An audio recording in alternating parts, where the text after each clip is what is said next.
श्री लक्ष्मी। इसी दिन समुद्र मंथन के समय क्षीर सागर से लक्ष्मी जी प्रकट हुई थी और भगवान विष्णु को अपना पति स्वीकार किया था। कथा इस प्रकार है। एक बार भगवान शंकर के अंशभूत महर्षि दुर्वासा पृथ्वी पर विचर रहे थे।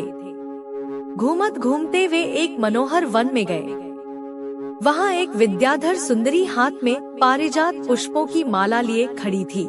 वह माला दिव्य पुष्पों की बनी थी। उसकी दिव्य गंध से समस्त वन प्रांत सुवासित हो रहा था। दुर्वासा ने विद्याधरी से वह मनोहर माला मांगी। विद्याधरी ने उन्हें आदरपूर्वक प्रणाम करके वह माला दे दी। माला लेकर उन्मत्त वेशधारी मुनि ने अपने मस्तक पर डाल ली और पुनः पृथ्वी पर भ्रमण करने लगे। इसी समय मुनि को देवराज इंद्र दिखाई दिए, जो मतवाले ऐरावत पर चढ़कर आ रहे थे। उनके साथ बहुत से देवता भी थे। मुनि ने अपने मस्तक पर पड़ी माला उतार कर हाथ में ले ली। उसके ऊपर भौरे गुंजार कर रहे थे। जब देवराज समीप आए तो दुर्वासा ने पागलों की तरह वह माला उनके ऊपर फेंक दी। देवराज ने उसे ऐरावत के मस्तक पर डाल दिया। ऐरावत ने उसकी तीव्र गंध से आकर्षित हो सूंड से माला उतार ली और सूंघकर पृथ्वी पर फेंक दी।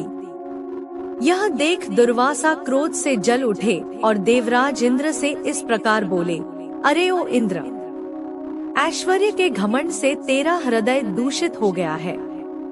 तुझ पर जड़ता छा रही है, तभी तो मेरी दी हुई माला का तूने आदर नहीं किया है। वह माला नहीं, श्री लक्ष्मी जी का धाम थी। माला लेकर तूने प्रणाम तक नहीं किया, इसलिए तेरे अधिकार में स्थित तीनों लोकों की लक्ष्मी शीघ्र ही अदृश्य हो जाएगी। यह शाप सुनकर देवराज इंद्र घबरा गए और तुरंत ही ऐरावत से उतरकर मुनि के चरणों में पड़ गए। उन्होंने दुर्वासा को प्रसन्न करने की लाख चेष्टाएं की, किंतु महर्षि टसमस न हुए। उल्टे इंद्र को फटकार कर वहां से चल दिए। इंद्र भी ऐरावत पर सवार हो अमरावती को लौट गए। तब से तीनों लोकों की लक्ष्मी नष्ट हो गई। इस प्रकार त्रिलोकी के श्रीहीन एवं सत्वरहित हो जाने पर दानवों ने देवताओं पर चढ़ाई कर दी। देवताओं में अब उत्साह कहाँ रह गया था। सबने हार मान ली। फिर सभी देवता ब्रह्मा जी की शरण में गए। ब्रह्मा जी ने उन्हें भगवान विष्णु की शरण में जाने की सलाह दी तथा सबके साथ वे स्वयं भी क्षीर सागर के उत्तर तट पर गए। वहां पहुंचकर ब्रह्मा आदि देवताओं ने बड़ी भक्ति से भगवान विष्णु का स्तवन किया। भगवान प्रसन्न होकर देवताओं के सम्मुख प्रकट हुए। उनका अनुपम तेजस्वी मंगलमय विग्रह देखकर देवताओं ने पुनः स्तवन किया। तत्पश्चात भगवान ने उन्हें क्षीर सागर को मथने की सलाह दी और कहा, इससे अमृत प्रकट होगा। उसके पान करने से तुम सब लोग अजर अमर हो जाओगे, किंतु यह कार्य है बहुत दुष्कर, अतः तुम्हें दैत्यों को भी अपना साथी बना लेना चाहिए। मैं तो तुम्हारी सहायता करूंगा ही।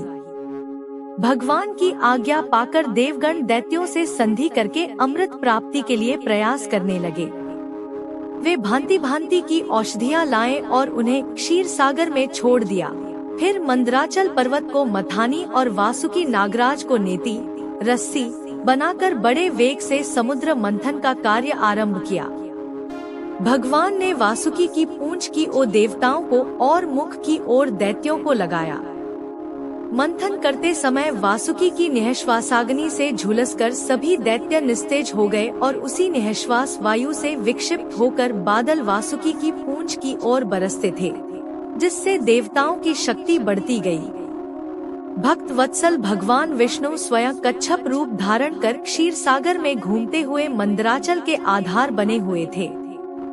वे ही एक रूप से देवताओं में और एक रूप से दैत्यों में मिलकर नागराज को खींचने में भी सहायता देते थे तथा एक अन्य विशाल रूप से, जो देवताओं और दैत्यों को दिखाई नहीं देता था, उन्होंने मंदराचल को ऊपर से दबा रखा था।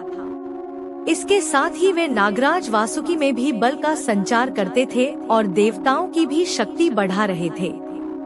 इस प्रकार मंथन करने पर क्षीर सागर से क्रमशः कामधेनु, वारुणी देवी, कल्पवृक्ष और अप्सराएं प्रकट हुईं। इसके बाद चंद्रमा निकले, जिन्हें महादेव जी ने मस्तक पर धारण किया। फिर विष प्रकट हुआ, जिसे नागों ने चाट लिया। तदनंतर अमृत का कलश हाथ में लिए धन्वंतरी का प्रादुर्भाव हुआ। इससे देवताओं और दानवों को भी बड़ी प्रसन्नता हुई।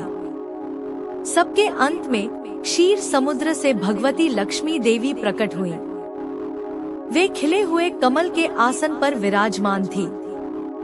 उनके अंगों की दिव्य कांति सब ओर प्रकाशित हो रही थी।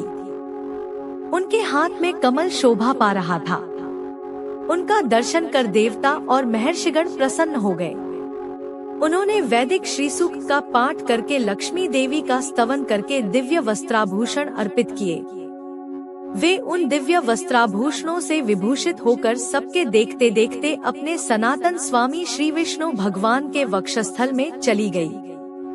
भगवान को लक्ष्मी जी के साथ देखकर देवता प्रसन्न हो गए। दैत्यों को बड़ी निराशा हुई। उन्होंने धन्वंतरी के हाथ से अमृत का कलश छीन लिया, किंतु भगवान ने मोहिनी स्त्री के रूप से उन्हें अपनी माया द्वारा मोहित करके सारा अमृत देवताओं को ही पिला दिया। तदनंतर इंद्र ने बड़ी विनय और भक्ति के साथ श्री लक्ष्मी जी ने देवताओं को मनोवांछित वरदान दिया। लक्ष्मी जी का वास। एक बार की बात है, राजा बलि समय बिताने के लिए एकांत स्थान पर गधे के रूप में छिपे हुए थे। देवराज इंद्र उनसे मिलने के लिए उन्हें ढूंढ रहे थे। एक दिन इंद्र ने उन्हें खोज निकाला और उनके छिपने का कारण जानकर उन्हें काल का महत्व बताया। साथ ही उन्हें तत्वज्ञान का बोध कराया। तभी राजा बलि के शरीर से एक दिव्य रूपात्मा स्त्री निकली। उसे देखकर इंद्र ने पूछा, दैत्यराज, यह स्त्री कौन है? देवी, मानुषी अथवा आसुरी शक्ति में से कौन सी शक्ति है? राजा बलि बोले, देवराज, ये देवी तीनों शक्तियों में से कोई नहीं है। आप स्वयं पूछ ले। इंद्र के पूछने पर वे शक्ति बोली, देवेंद्र, मुझे न तो दैत्यराज बलि जानते हैं और न ही तुम या कोई अन्य देवगण। पृथ्वी लोक पर लोग मुझे अनेक नामों से पुकारते हैं, जैसे श्री, लक्ष्मी आदि। इंद्र बोले, देवी, आप इतने समय से राजा बलि के पास हैं, लेकिन ऐसा क्या कारण है कि आप इन्हें छोड़कर मेरी ओर आ रही हैं?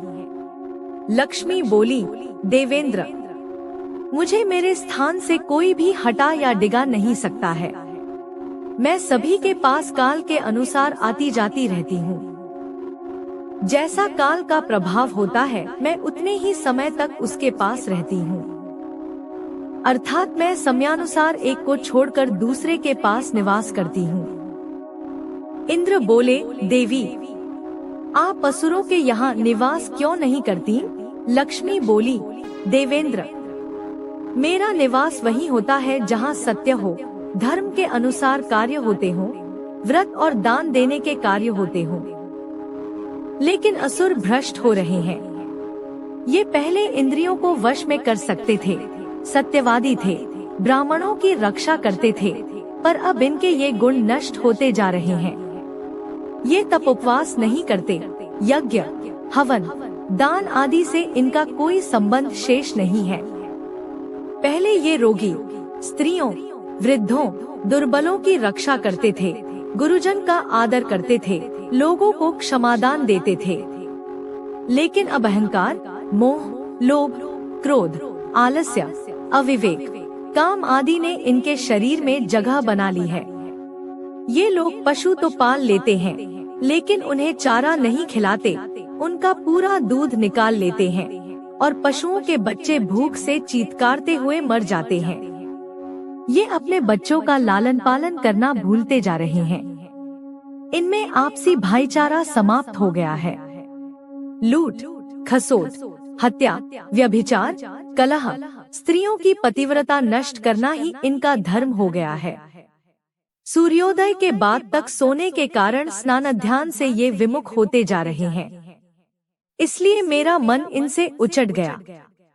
देवताओं का मन अब धर्म में आसक्त हो रहा है। इसलिए अब मैं इन्हें छोड़कर देवताओं के पास निवास करूंगी।